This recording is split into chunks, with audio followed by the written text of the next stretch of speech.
The Orange County Fair has a history dating back to 1890 and has called Costa Mesa home for the past 65 years. On today's show, we'll meet Doug Lofstrom, the CEO of the OC Fair and Event Center, and we'll tell you what you can expect at this year's OC Fair.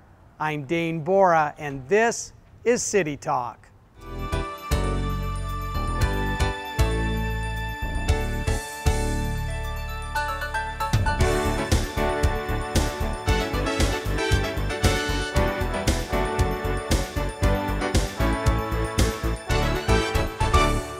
This may be his first fair as the full-time CEO, but it is definitely not his first rodeo.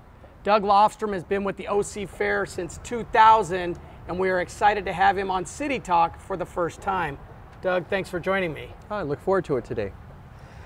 For those that are not familiar with your history with the OC Fair and your sort of evolution as the CEO, tell us a little bit about it. In 2000, I came down to help the management team as the interim equestrian center manager. So at that time, the organization was doing some evaluation, and I said, I'll be happy to come down and help you through that period of time. Then I became the director of operations, which was a new position, and then director of project planning, which was a new position, and then a vice president, which was a new position, and then I retired in 2012 as the vice president of events.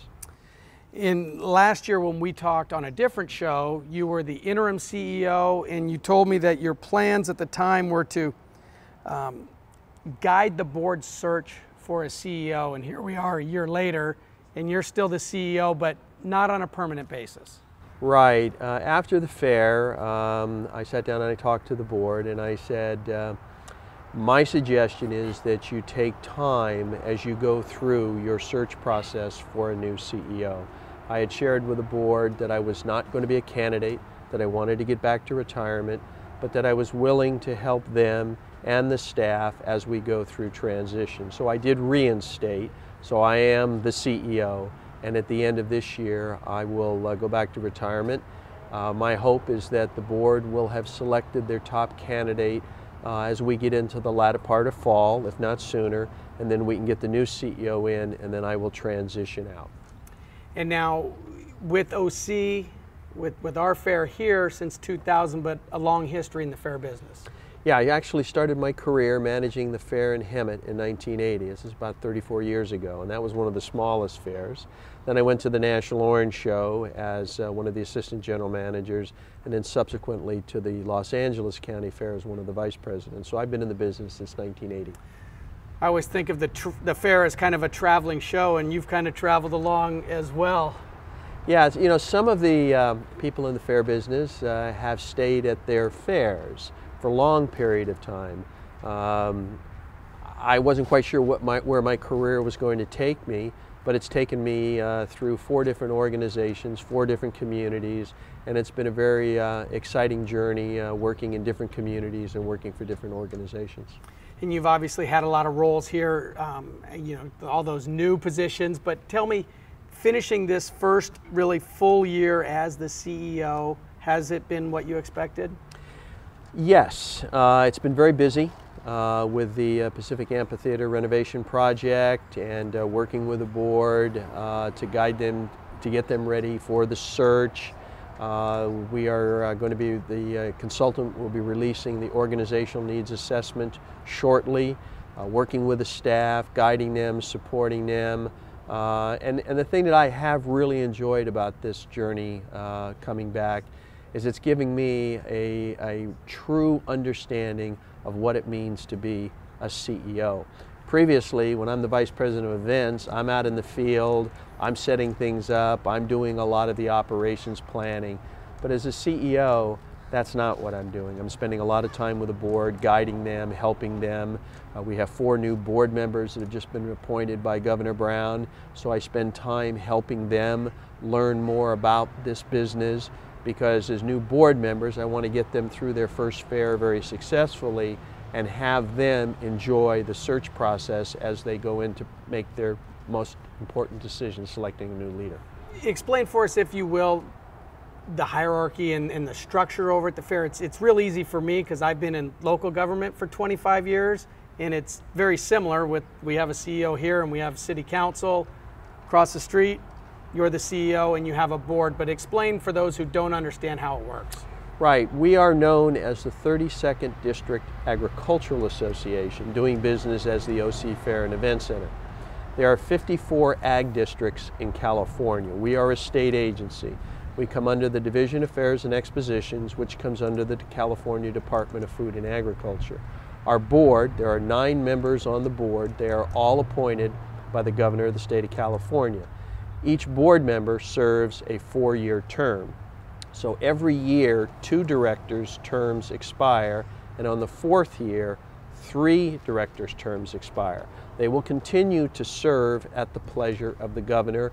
If they would like to be reappointed, they will let the governor know that, or if the governor decides to make a choice, then they will serve until that choice is made. And then I am a confidential employee working for the board, and then we have civil service employees, approximately 82 full-time and 10 additional in a different civil service status that are employed by the Ag District. The board members aren't elected, but it is tied into the election because if the governor changes, the board can change probably pretty quickly.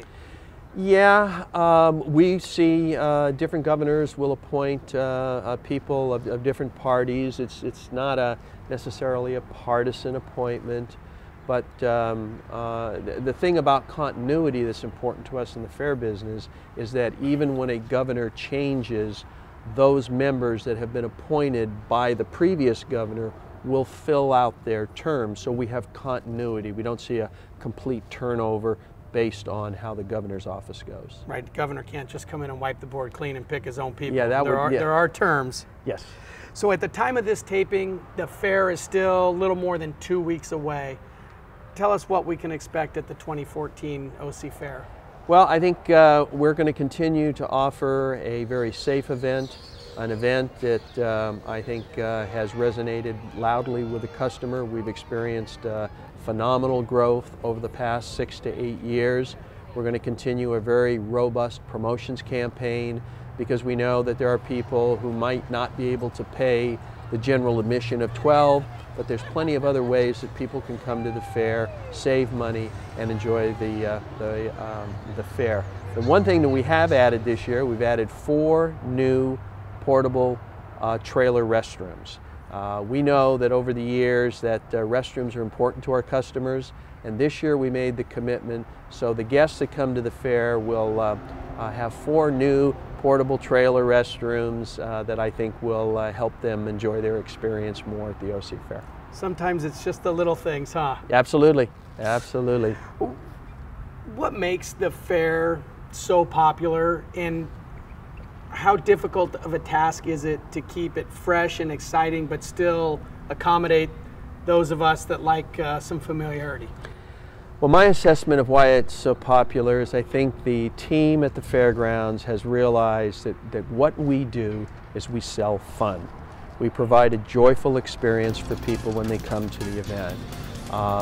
Going to Disneyland is an experience, going to Knott's Berry Farm is an experience, going to a Dodger game or a Ducks game or the beach. But going to a fair is real-life participatory experience where you see the exhibits, you see the animals, you see professional entertainers in the Pacific Amphitheater, and then you see our local residents driving demolition derby cars. It's kind of it's getting away from the daily rigors of life, going to have deep fried food, enjoying a demolition derby, petting the animals, and I think the team at the Fairgrounds has understood that that's important to the customer, and that's why I think that we've been seeing the growth that we have over the past several years. We're not going to be Disneyland. We don't want to be Disneyland. We're not going to be Knott's Berry Farm. We don't need to be Knott's Berry Farm. We just need to be the best who we are, which is the OC Fair, and provide that unique experience at a fairgrounds. And before we started taping, you told me the 80-20 rule. Explain that a little bit. Yeah, you know, I think it's important to keep the product fresh. If you change it 100%, then you might be losing some customers. So we've kind of adopted the philosophy to retain 80% of that tradition and look for 20%, something a little different and unique. And because if we changed everything, we know there are people that are coming that they want to see, they want to go to the same food stand, they want to see the same exhibits, and we want to be very, very sensitive to that. What's more difficult? Trying to determine what 80% to keep, or trying to determine what new to bring in for the 20%? Well, I think it's not scientific across the street, it's more art form. And you know, our team is always trying to assess that. But what's important is to understand the lifestyle interests of the customer, because the customer is the one who's going to help us make the right choices. So we need to stay focused on our exit surveys, the input that we're getting from our customers to better understand what they're looking for. And I think that is what has helped us be as successful as we are today. What do you have in mind for attendance goals? I'm sure you guys talk about it, and the attendance in the last 5 years has been phenomenal. And I know that the OC Fair ranks in the top 5, I believe, of all the fairs in California. Do you guys put a number up there that is your goal for the year? Well, we have an operating budget, which is driven by our paid attendance and other revenue streams. You know, any CEO will always want to say we want to have more attendance than the next year, but there's more to evaluate the success of a fair. You know, last year I think we did 1.3, just a shy into 1.4 million. That'd be great to break 1.4 million, but if we don't, that would not be a measure of non-success for me, because there's so many other factors that we need to look at. You know, if you look at what we have accomplished in the past 8 years, we have had phenomenal growth in the fair industry, and it's a credit to the team of people that I work with. It's a credit to our customers, our community, and what we've been able to do with that product. So it's more to it than just picking a number. Right, and I guess, you know, breaking the all-time record of a little over 1.5, you know, maybe hinders the experience if it's too crowded. So, you know, that doesn't necessarily mean success, I guess. Well, if our goal, let's say, is 1.4 and we don't hit it, I don't want any of us on the team to feel bad about that, because that means 1.375 came and enjoyed the fair. So we appreciate that support. So, and it's a marathon. You know, it's not like we're just doing this for 1 year. We're going to be here for a long time. And I would imagine weather is something that dictates. I remember a few years ago when numbers were down a little bit. It was super, super hot that summer, and it's, you know, some people just don't want to go walk around the fair, so the weather sometimes can play a part too. Yes, it can, and sometimes those of us in leadership in this industry will use weather as an excuse. I guess it does impact attendance, but I think if you offer good value, you have good programming, that can also counter weather, unless it's, you know, a big rainstorm or something like that. So, you know, we're out there doing everything we can to offer that value, so that if we don't have ideal weather, which we had last year. Last year was probably the most ideal weather that I've ever been associated with in 34 years being in the fair business. It was a real great year. One of the things I think you guys do a great job of, and have for a number of years, is the promotions. You know, the fair's open Wednesday through Sunday, and every day there's a promotion geared towards a certain age group, or certain people are getting in free, or you know, some sort of charity drive for the fair to give back to the community. We expect to see more of the same this year? Yes, the We Care Wednesday program has been a real success for us. So from noon to 3, I encourage any of the viewers to go to our website, ocfair.com, and they can see what product they can bring on those Wednesdays to get in for free. They get a free carnival ride, and more importantly, they're supporting a worthy charitable cause. So it's a win-win-win for everybody to come on Wednesdays. The Rise and Shine special on Saturday and Sunday mornings for the first hour. The general admission is $12, so for $3 you can come to the fair. I encourage people to come to the fair, get your hand stamped, go home, be with your family, and come back and spend the evening. That's a good idea. Yep. I never thought of that one. Yep. Full schedule of entertainment as always, whether it's the amphitheater or the action sports arena and the hangar. Let's touch a little bit about that, and then also we can talk about that a lot of those are paid venues, but there's a ton of free attractions as well. Absolutely. The Pacific Amphitheater, once again, ocfair.com to get the complete lineup. You mean you don't know it all by heart? No, I haven't memorized the entertainment. I do know Leonard Skinner's coming, so which is a popular act for me. It's more the baby boomers, us older guys. The tribute bands in the hangar building. And what's interesting about the hangar building is you can purchase a reserved seat to go into the hangar building. But when we open the doors, you can stand outside the hangar building. You can see the show on our video screens, so you can watch those tribute bands and you don't have to go in the building. And of course, ASA, our Action Sports Arena, where the Demolition Derby and Speedway and bull riding is, we have free seats in there, plus we do have reserved seats. So you don't have to pay for all the attractions at the OC Fair. Two of those venues, you can enjoy the entertainment without having to pay extra. Exactly. I think it's worth noting as well that if you buy a ticket for a concert in the amphitheater or to one of the attractions, it also gets you your fair admission. It gets you a fair admission, and then after the concerts, you can go out to the Midway and ride the LeGrand Wheel, which is the largest mobile Ferris wheel in North America.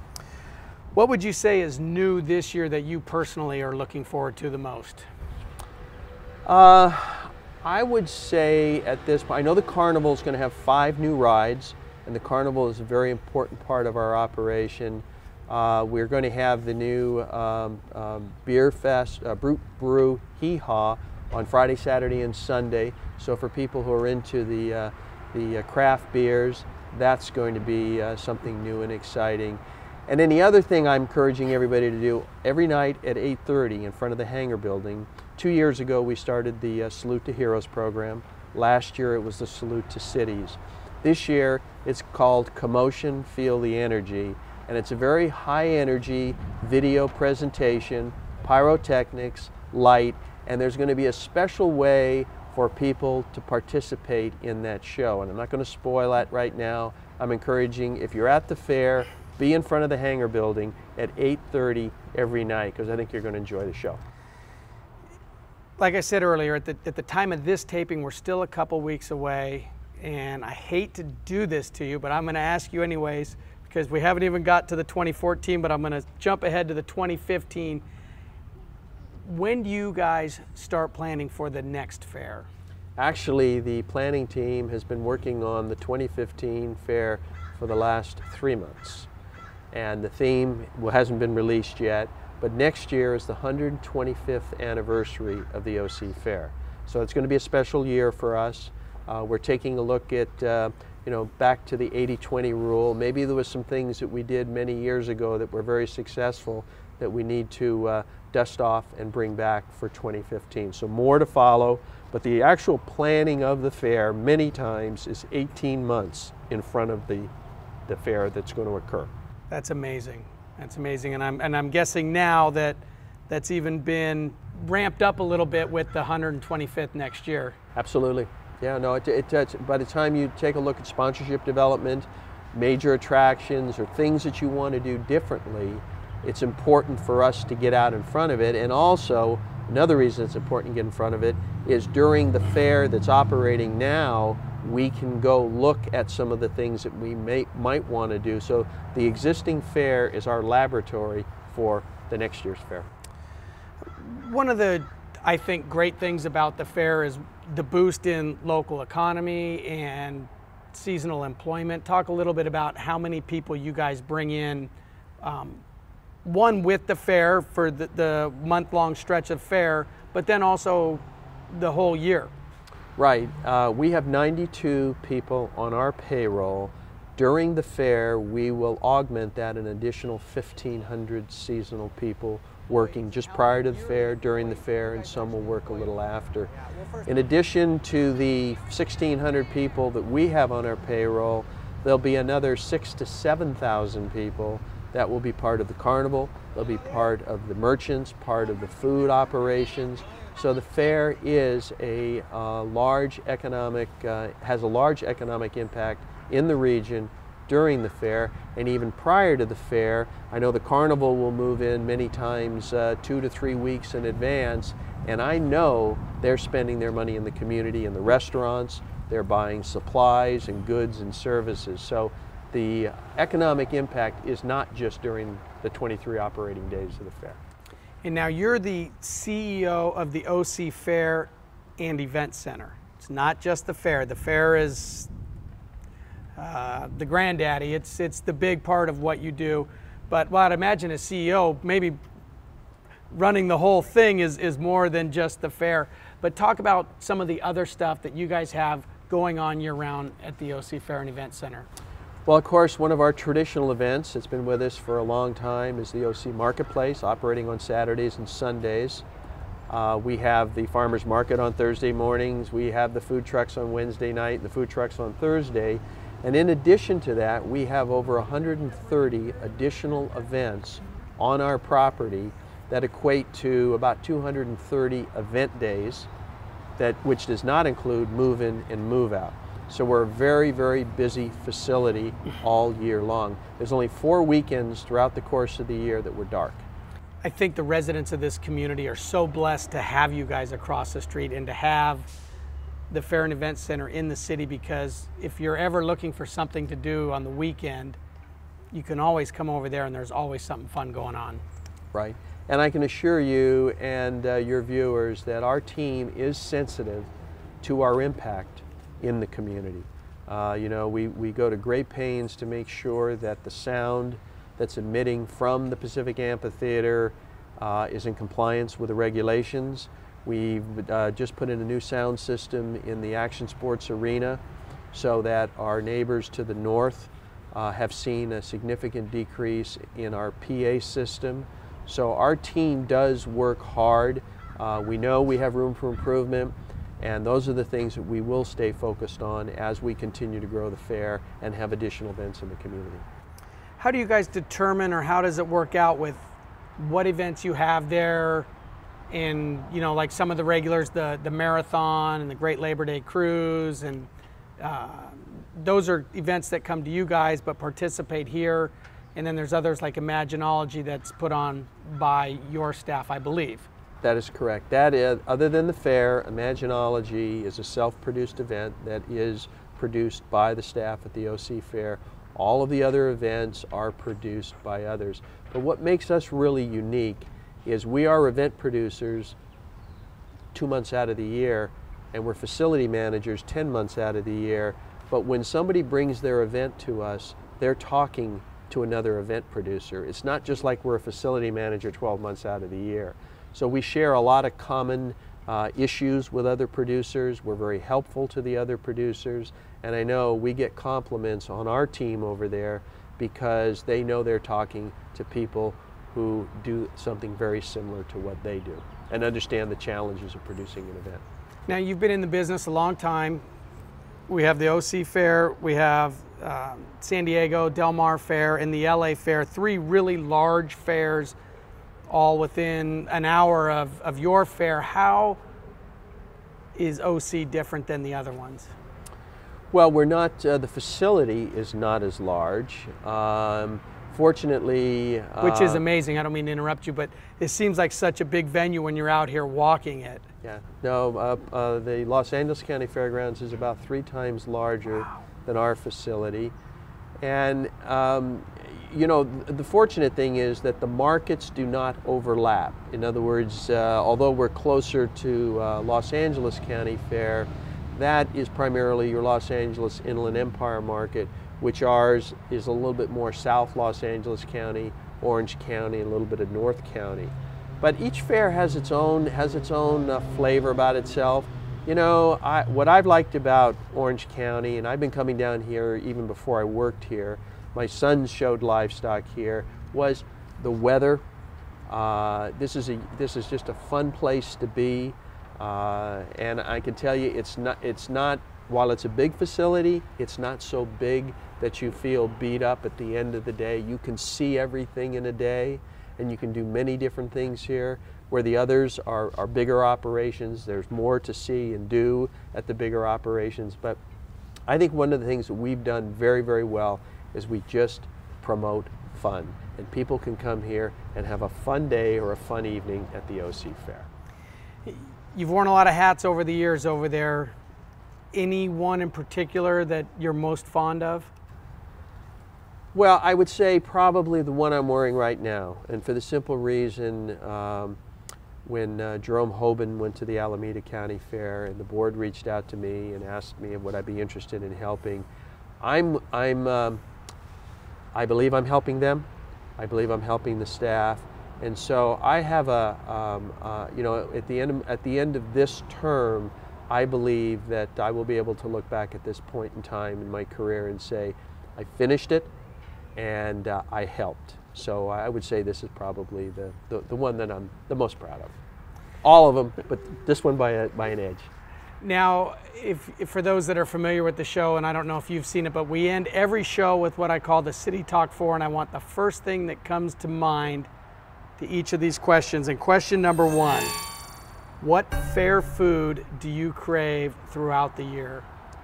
A sampling of whatever is the new deep fried product, and the one that I'm anxious to try is the deep fried chicken skin. Deep fried chicken skin. Or the bacon wrapped Jack Daniel's churro. Okay, you heard it here, folks. Question number 2. What has been your personal favorite concert or performance over the years? I'm sure you've seen a few of them. Yeah, there's been many. I tell you, one of the ones that I really enjoyed was the Moody Blues show that we had here several years ago. That was from my era, and the music is beautiful. And I remember the night, because the amphitheater is a great place to see a show. I remember sitting in the back by myself up on the terrace, just listening to the Moody Blues music and enjoying the beautiful weather in July. I think that was a special moment. Not working, just being like the rest of us and just enjoying it. Just being by myself. Question number 3. What is the most unusual entertainment attraction the fair has hosted in your time with the OC Fair? Probably the one, it would be the cattle drive, the 2007 and 2008 cattle drive. I know that there was a cattle drive here in 1995. In my career, I've did 3 cattle drives in Hemet, 4 in Los Angeles, and the 2 here. And what I think was unique about the cattle drive was the support that we received from the communities, because they wanted to do this event. And I hear it every day. People still ask me, when are you going to bring back the cattle drive? And I don't have an answer for that right now. Not an easy task. No, it's a challenging event, but what resonates with the riders and those of us that do the event is when you're riding down Harbor Boulevard and you see the faces of the children and the families, because not many people see horses and roping steers going down Harbor Boulevard, or in '07 when we went to the beach at Huntington Beach. Many of us, you know, you just don't get a chance to ride a horse under the Huntington Beach Pier, and we did it. So that was kind of special. 4th and final question. What do you consider the crown jewel of the OC Fair and Event Center? I would say the crown jewel is the passion of the men and women that I work with. They do an incredible job. They have been through some interesting times over the past several years, and they have come to work. They have stayed focused. They've done their job. They're proud of what they do. And we've seen CEOs come and go. We see board members change. But the one constant that I believe has contributed to the success of the fair is the staff, without a doubt. Doug, I appreciate you taking the time Thank you. To join us. It's been a real pleasure. All right, thank you. So the OC Fair will be here July 11th through August 10th. And when you're out at the fair and you see Doug walking around, go up, say hello to him, and tell him you saw him on City Talk.